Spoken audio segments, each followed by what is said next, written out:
Saya ingin membawakan satu tema yaitu keluarga yang bahagia. Ini adalah tujuan dari setiap orang yang masuk dalam rumah tangga, yaitu supaya menikmati satu rumah tangga yang berbahagia. Kita tahu bahwa keluarga itu adalah ciptaan dari Allah sendiri. Jadi lembaga pernikahan itu adalah lembaga yang diciptakan oleh Allah. Bukan cuma diciptakan oleh Allah, tetapi adalah lembaga yang pertama-tama diciptakan oleh Allah. Mari kita baca di dalam Kejadian 2 ayat yang ke-18. Tuhan Allah berfirman, tidak baik kalau manusia itu seorang diri saja. Aku akan menjadikan penolong baginya yang sepadan dengan dia. Jadi kita melihat di sini bahwa Tuhan yang menciptakan pria dan Tuhan menciptakan wanita. Jadi Tuhan yang berinisiatif, Tuhan yang berkreasi menciptakan lembaga pernikahan ini. Dan lembaga pernikahan ini diciptakan jauh sebelum ada lembaga-lembaga yang lain. Lembaga pemerintahan, negara, dunia. Sebelum ada semuanya, terlebih dahulu Allah yang menciptakan pernikahan. Dan apa tujuan Allah menciptakan pernikahan? Jelas kita baca tadi, yaitu untuk memberi kebahagiaan kepada manusia. Tidak baik. Jadi Allah melihat Adam ini kelimpungan seorang diri, saudara. Dia mau cari teman, diajak ngomong gak bisa. Dia cari-cari gak ada yang sepadan, gak bisa diajak ngomong. Allah lihat Adam ini gak bahagia. Walaupun sudah diberikan Taman Eden, diberi kuasa atas semua ciptaan Allah, tapi Allah lihat gak bahagia. Lalu Allah dengan segala hikmatnya yang kudus, yang mulia, Allah menciptakan seorang wanita. Dan pernikahan atau keluarga yang pertama terjadi. Jadi Allah jelas menciptakan keluarga ini untuk kebahagiaan. Amin. Kita menikah supaya bahagia. Tapi apakah bisa bahagia? Ini satu tanda tanya. Banyak rumah tangga tidak bahagia. Cuma ngelanjutkan aja. Ya, wis kadung kawin. Nah, saudara-saudara, sebab itu kita mau melihat bagaimana keluarga itu supaya bisa berbahagia. Karena tujuan Allah menciptakan keluarga, menciptakan rumah tangga adalah untuk membahagiakan manusia.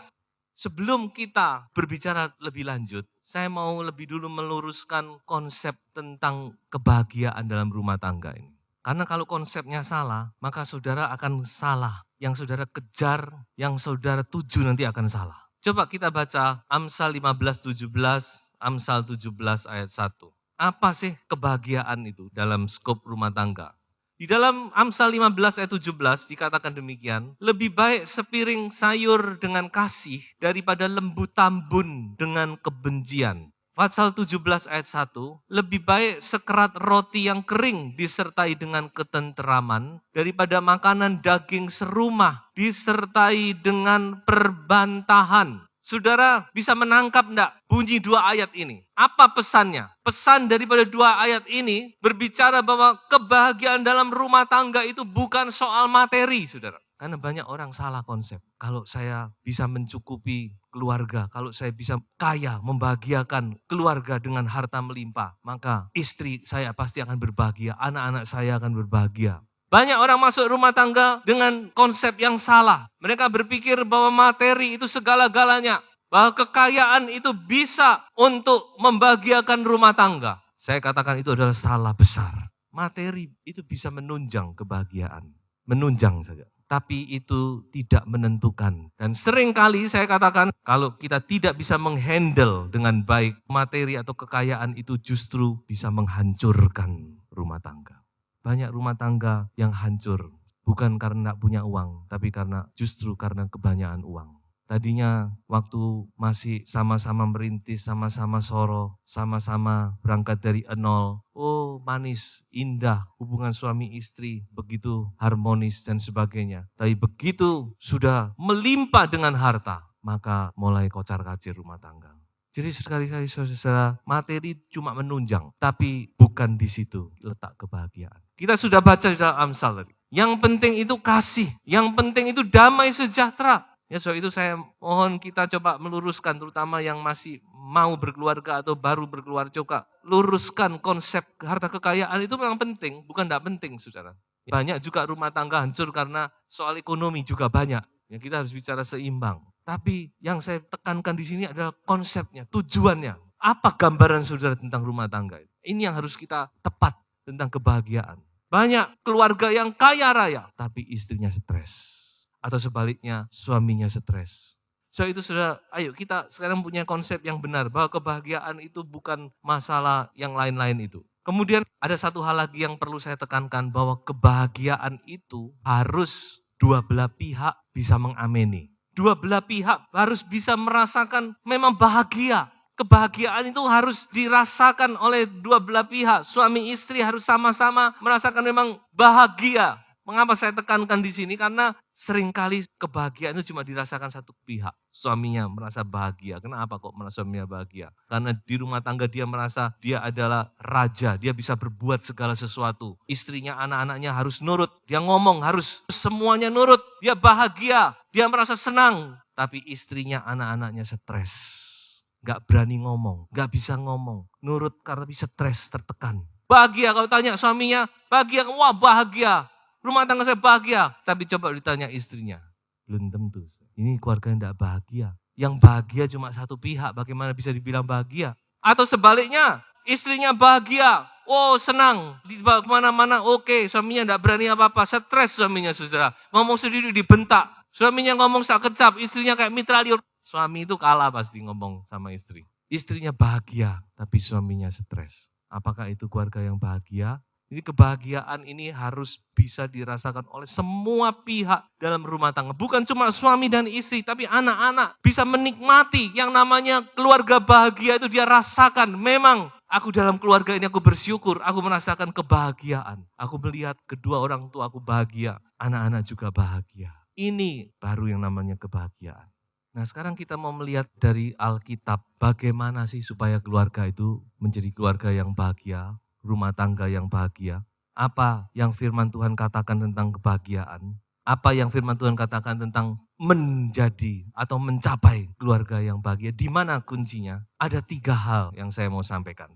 Yang pertama, bahwa rumah tangga yang bahagia, keluarga yang berbahagia itu adalah hasil dari suatu perjuangan. Saya camkan. Jadi rumah tangga bahagia itu hasil suatu perjuangan. Tuhan Yesus pernah berkata, berjuanglah lewat pintu yang sesak itu. Karena lebarlah pintu yang menuju kepada kebinasaan, tapi sempitlah pintu yang menuju kepada kehidupan yang kekal. Rumah tangga yang bahagia itu termasuk pintu yang sesak. Apalagi zaman sekarang, tidak banyak. Jadi saudara-saudara, rumah tangga yang bahagia itu pertama kita harus tahu bahwa itu adalah hasil dari suatu perjuangan. Saya mau meluruskan satu pemikiran yang keliru, terutama di antara orang-orang muda yang mau masuk dalam pernikahan. Saudara harus punya konsep pemikiran yang benar. Banyak orang muda salah. Dia berpikir kalau saya menikah dengan si Anu, saya akan berbahagia. Yang satu berpikir kalau saya menikah, saya mendapatkan dia, saya pasti akan berbahagia.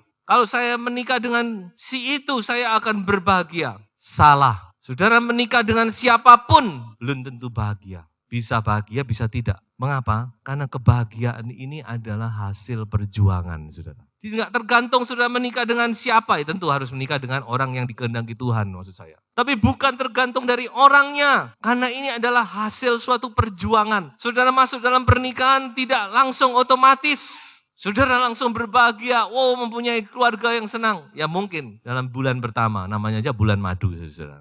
Tapi itu cuma sementara, karena pernikahan, kebahagiaan itu adalah satu hasil perjuangan. Bukan hadiah tetapi usaha, tidak otomatis. Tetapi kita harus berjuang. Makanya jangan kaget, jangan mempunyai imajinasi yang salah tentang keluarga. Jangan pikir kalau sudah menikah dengan si dia saya pasti bahagia kalau dia cantik, jelita, molek. Atau yang satu berpikir kalau saya bicara dengan dia saya pasti bahagia, tercukupi, dia anaknya orang kaya begini-begini. Bukan itu.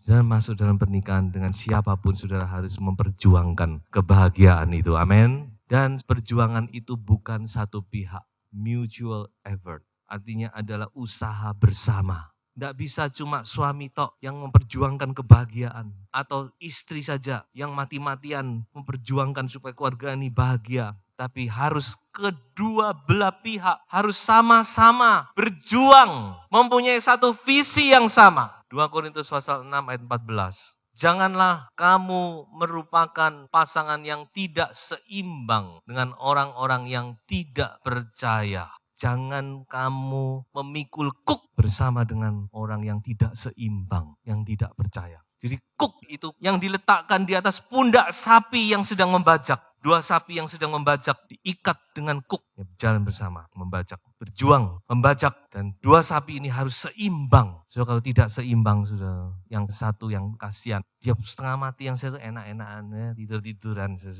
Ini yang nyeret, harus seimbang. Sebab itu bukan cuma satu iman, tapi harus satu visi. Seringkali kita cuma pikir, oh satu iman sesama orang percaya, oke. Itu pun tidak menjamin. Bukan cuma satu iman itu pasti harus. Itu tidak bisa ditawar lagi. Kalau saudara menikah dengan orang tidak satu iman, Tuhan tidak bertanggung jawab. Jadi jangan salahkan Tuhan. Tuhan tidak akan bertanggung jawab terhadap pernikahan yang tidak seiman. Tapi lebih jauh lagi yaitu harus satu visi, satu tujuan. Punya satu tujuan yang sama dalam masuk hidup rumah tangga ini. Apa tujuan untuk benar-benar mencapai kebahagiaan ini? Tujuannya sama, visinya sama. Sebab kalau tidak akan ada namanya mutual effort. Tidak bisa sama-sama berjuang. Sebab itu kata kunci dari yang nomor satu ini adalah sehati. Jadi rumah tangga bahagia itu kuncinya adalah sehati, sepikir, satu tujuan. Filipi pasal 2 ayat yang pertama dan seterusnya ini.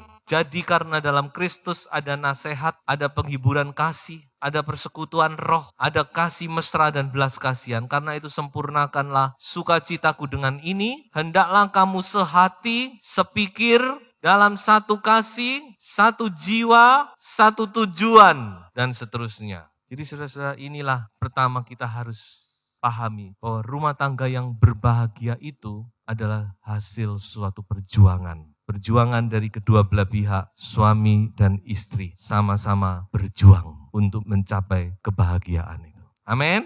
Yang kedua sekarang, rumah tangga yang berbahagia itu adalah hasil pertumbuhan. Saya bacakan ayatnya di Amsal pasal 24 ayat 3 dan ayat yang keempat. Dengan hikmat rumah didirikan, dengan kepandaian itu ditegakkan, dan dengan pengertian kamar-kamar diisi dengan bermacam-macam harta benda yang berharga dan menarik. Kalau saudara baca ini, saudara bisa merasakan ada step-step di sini. Dengan hikmat rumah didirikan. Itu adalah mungkin bicara tentang masuk rumah tangga. Tapi tidak cukup cuma itu. Rumah tangga itu harus ditegakkan, establish dalam bahasa Inggris. Ditegakkan, dikokohkan, bertumbuh lagi. Dan itu perlu kepandaian. Dalam bahasa Inggris sebagai kata understanding, pengertian. Kemudian masih lagi harus diisi dengan berbagai hal-hal yang menarik, yang indah. Bukan bicara tentang harta, benda, perabotan, bukan. Jadi saudara, kita melihat di sini ada pertumbuhan. Rumah tangga itu adalah satu organisme. Organisme itu adalah sesuatu yang hidup. Dan sesuatu yang hidup itu ciri utamanya, dia akan bertumbuh. Jadi tidak cukup saudara cuma masuk dalam rumah tangga, saudara merasa puas. Saya bisa memperistri, saya bisa dipersunting dengan dia. Itu baru dasar. Rumah tangga ini harus bertumbuh supaya bisa mencapai kebahagiaan. Ya, jangan kaget baru masuk rumah tangga kok banyak masalah, itu masih lumrah. Karena memang masih belum ini, masih mau bertumbuh, baru lahir ini. Jadi saudara-saudara, pertumbuhan itu penting. Dan keluarga itu akan bertumbuh apabila suami dan istri masing-masing juga mau bertumbuh. Jadi keluarga itu baru bertumbuh kalau suaminya mau bertumbuh, istrinya juga bertumbuh.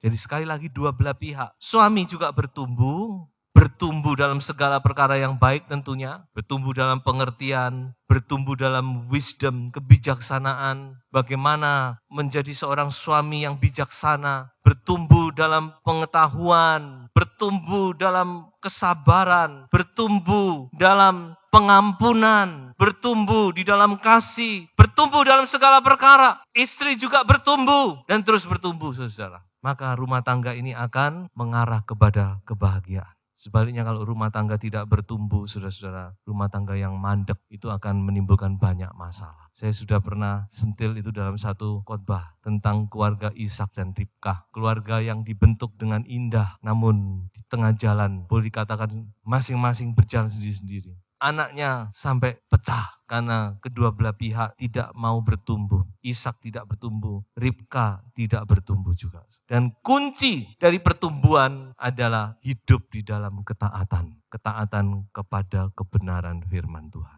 Matius 7 ayat 24. Barang siapa mendengar perkataanku dan melakukannya. Mendengar dan melakukan. Jadi dalam ketaatan kita bertumbuh dalam ketaatan kepada kebenaran, kepada firman Tuhan. Maka di situ kita akan makin hari keluarga kita akan makin berbahagia. Keluarga yang tidak bertumbuh akan banyak terjadi misunderstanding, terjadi clash, hal yang kecil bisa jadi besar. Hal yang tidak berarti bisa jadi masalah besar. Karena apa? Karena suami tidak bertumbuh, istri tidak bertumbuh. Tapi coba kalau suami istri bertumbuh, makin hari dia makin mengerti, makin bisa menerima kelemahan, kekurangan orang lain, bisa memahami, maka hal-hal yang besar pun bisa jadi kecil. Sebab itu saudara perlu kita mempunyai hubungan yang baik dengan Tuhan. Jadi kunci daripada pertumbuhan ini ketaatan kita kepada Tuhan, ketaatan kita kepada firman Tuhan. Apakah saudara mau taat, mau dibentuk oleh firman? Saudara mau belajar untuk mentaati firman? Ini kunci supaya terus kita bisa bertumbuh kepada Kristus. Efesus pasal 4 ayat 15 dan ayat yang ke-16 dikatakan kita semua harus bertumbuh ke arah Kristus. Tetapi dengan teguh berpegang kepada kebenaran di dalam kasih, kita bertumbuh di dalam segala hal ke arah Dia Kristus yang adalah kepala. Kristus adalah kepala dari rumah tangga. Kita harus bertumbuh ke arah Kristus. Daripadanya lah seluruh tubuh yang rapi tersusun dan diikat menjadi satu oleh pelayanan semua bagiannya sesuai dengan kadar pekerjaan tiap-tiap anggota, menerima pertumbuhannya dan membangun dirinya dalam kasih. Bertumbuh dalam kebenaran di dalam kasih. Saudara, ketika kita bertumbuh, kita menjadi dewasa, tidak lagi kita tinggal di dalam keadaan anak-anak, tapi kita rohani kita juga bertumbuh menjadi dewasa secara rohani. Maka keluarga itu akan makin berbahagia. Amin, saudara. Coba saudara tanyakan, keluarga-keluarga Kristen yang bertumbuh, itu keluarga akan makin hari makin bahagia. Bukan makin dingin, makin tidak ada rasanya, makin hambar, tidak. Tapi makin indah keluarga itu, saudara. Seperti yang dikatakan, anggur yang kemudian lebih manis daripada anggur yang dahulu. Kalau dunia menawarkan anggur yang manis lebih dahulu. Kalau sudah habis, anggur yang berikutnya yang ditawarkan. Yang sudah sisa-sisa yang tidak manis. Tapi kalau Tuhan tidak, saudara. Dia kasih yang manis, tapi dia akan kasih yang lebih manis dari yang manis. Dan sampai yang termanis, saudara-saudara. Sebab itu saudara, kunci dari yang kedua ini adalah, kata kuncinya adalah taat. Di rumah tangga yang bahagia itu kuncinya di ketaatan. Kok aneh ya? Apa hubungannya taat dengan rumah tangga? Sepertinya nggak ada hubungan, sepertinya. Tapi hubungannya sangat erat. Kalau rumah tangga itu tidak punya ketaatan kepada Kristus, tidak taat kepada firman, tidak taat kepada kebenaran, rasanya sulit rumah tangga itu kan menjadi rumah tangga yang bahagia. Kristus itu adalah sumber segala perkara. Kita harus tetap kembali kepada Yesus Kristus. Dan yang ketiga, saudara, rumah tangga bahagia itu adalah karunia Tuhan. Anugerah Tuhan, pemberian Tuhan. Mazmur 127 ayat 1 dan ayat yang kedua. Jikalau bukan Tuhan yang membangun rumah, sia-sialah usaha orang yang membangunnya. Jikalau bukan Tuhan yang mengawal kota, sia-sialah pengawal berjaga-jaga. Sia-sialah kamu bangun pagi-pagi dan duduk-duduk sampai jauh malam dan makan roti yang diperoleh dengan susah payah. Sebab ia memberikannya kepada yang dicintainya pada waktu tidur. Tekanan ayat ini berbicara tentang kasih karunia Tuhan itu yang diperlukan dalam segala segi kehidupan kita. Bukan artinya kita nggak boleh berusaha. Tadi sudah saya katakan bahwa rumah tangga itu juga harus diperjuangkan. Tapi kembali akhirnya tetap kita perlu anugerah Tuhan. Kasih karunia Tuhan. Itu akan menutupi segala kelemahan keterbatasan kita. Karena bagaimanapun juga kita tetap tidak akan bisa sempurna. Sebaik apapun kita tetap tidak baik. Betul, saudara? Mungkin saudara suami yang baik, saudara istri yang baik. Tapi saudara akan menjumpai tetap saudara tidak bisa memenuhi apa yang mungkin diharapkan oleh pasangan saudara. Itu sudah lumrah. So itu pada akhirnya kita tetap harus minta kasih karunia Tuhan. Anugerah Tuhan. God's grace. Yang dikatakan di sini, tanpa anugerah kasih karunia Tuhan, usaha itu semua sia-sia. Sebab itu kalau saudara diberi kasih karunia oleh Tuhan, keluarga saudara berbahagia, ingat ini adalah kasih karunia. Saudara harus mensyukuri, don't take it for granted. Artinya itu jangan saudara anggap, itu karena saya, itu karena usaha saya, itu karena saya baik, itu karena begini. No, itu karena Tuhan. Jadi rumah tangga yang bahagia ini perlu berkat kemurahan Tuhan. Amin. Kita perlu anugerah Tuhan. Kita perlu saudara minta kepada Tuhan. Kita perlu berdoa. Yang Tuhan berikan ini kita perlu pelihara. Jangan saudara anggap, saya bisa. Tidak bisa. Kita tidak bisa. Kita semua perlu anugerah. Sebab itu kalau saudara mendapatkan keluarga yang bahagia, kembalikan ucapan syukur itu kepada Tuhan. Itu berkat kasih karunia Tuhan saja. Dan kita harus pelihara itu dengan apa? Yaitu dengan doa. Ibrani 4:16 dikatakan setiap waktu kita bisa datang menghampiri tahta kasih karunia untuk menerima rahmat kasih karunia dan mendapat pertolongan pada waktunya. Jadi keluarga itu dipelihara dengan doa. Kata kunci adalah doa. Bagaimana kita mendapat kasih karunia Tuhan? Hanya lewat doa, saudara. Kita datang menyembah Tuhan. Kita merendahkan diri di hadirat Tuhan. Kita datang dengan hati yang remuk kepada Tuhan. Kita mohon kemurahan Tuhan untuk pribadi, untuk rumah tangga kita. Di situ Tuhan berbelas kasihan, mengasihi, mencintai kita, dan Tuhan memberkati kita, saudara. Bahkan waktu tidur pun kita dikatakan diberkati oleh Tuhan. Dan kita menikmati kebahagiaan itu. Jadi saudara ingat hal ini dan pesankan kepada generasi yang akan datang. Bagi generasi muda camkan, ketika saudara masuk dalam rumah tangga, saudara harus benar-benar gandol sama Tuhan. Semakin saudara masuk rumah tangga, semakin saudara harus dekat sama Tuhan. Banyak orang muda waktu belum menikah rajin. Begitu sudah menikah diberkati, hilang dari gereja. Dan saya lihat rumah tangga yang demikian akan banyak masalah-masalah. Karena tidak ada patokan, mau gimana ini? Menghadapi masalah sudah tidak tahu mau lari kemana. Tidak ada pedoman, petunjuk dari Tuhan. Tidak ada kasih karunia Tuhan yang bisa mengangkat kita, yang bisa menyempurnakan, yang bisa menopang rumah tangga kita. Makanya itu saudara, jangan tinggalkan. Bagi saudara yang muda, saudara masuk rumah tangga, saudara setia sungguh-sungguh. Saudara harus banyak menaruh rumah tangga saudara di mezbah Tuhan. Mohon kiranya Tuhan memberkati, mencurahkan kasih karunia, maka saudara akan menikmati kebahagiaan. Mungkin bukan dalam waktu 1-2 tahun, tapi yang pasti, saudara pasti akan mendapat kebahagiaan di masa yang akan datang. Karena itu ada janji Tuhan. Sebab itu kesimpulan daripada khotbah ini. Keluarga yang berbahagia itu adalah hasil dari sepakat, hasil dari ketaatan, dan hasil dari doa. Tuhan Yesus memberkati.